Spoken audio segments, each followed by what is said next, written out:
What up everyone, it's Andy from 5 Minutes About IELTS and it's another video about IELTS speaking. I know recently I made a lot of videos about IELTS speaking and totally forgot about 3 other skills, but speaking is my strength. Cut me some slack.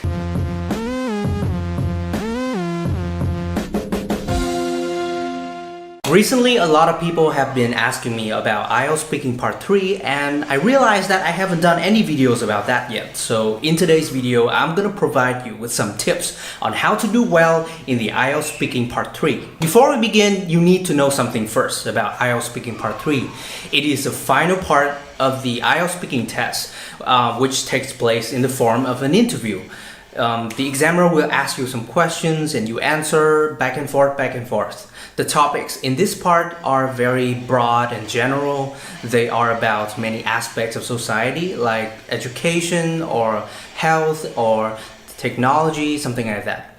So in order to ace speaking part 3, you need to know a lot of vocabulary in many topics and you need to have a lot of ideas to deal with the questions. So basically a lot of people consider IELTS Speaking Part 3 the most difficult part of the test. Now, in order to score well in IELTS Speaking Part 3, the first thing you need to do is try to give a long answer. Think of your answer as a paragraph in an essay. You need to answer that long. But how? How can we answer long enough while we haven't thought of the answer yet? Are we gonna freeze in the middle of the test? Now, if you remember, in some previous videos, I already suggest that you should use some starting phrases to beat around the bush, to buy you some time before you can actually think of the actual answer. For example, the question is, do you think that children should study art at school? I will buy me some time by saying this.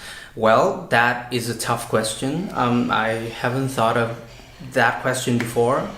If you ask me if children should study some art subjects at school, I guess my answer is an absolute yes.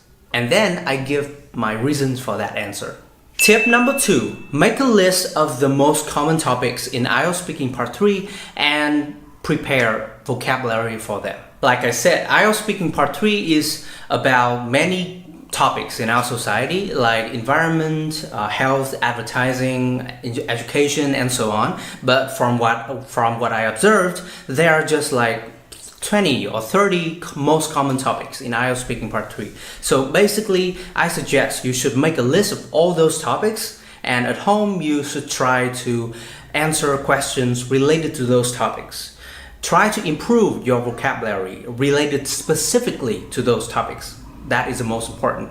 For example, for the topic environment, I will go to Google and search for some newspaper articles related to environmental issues and read them to gain some new words about the environment. A very common question in this topic environment is, are there many environmental problems in your country? And my answer is this. Well, I think that Vietnam is facing numerous environmental problems right now, one of which is air pollution. In major urban areas like Hanoi, levels of carbon emissions have gone through the roof, blah, blah, blah, blah. So you see the phrase carbon emissions, which is called topic-related vocabulary, and it's gonna gain you some point in the IELTS Speaking Part 3. Try to improve topic-related vocabulary. So that is the end of today's episode of 5 Minutes About IELTS. If you like this video, give it a big thumbs up and remember to subscribe to my channel because I make new videos every Tuesday and Friday. I'm Andy from 5 Minutes About IELTS. That is a wrap and adios!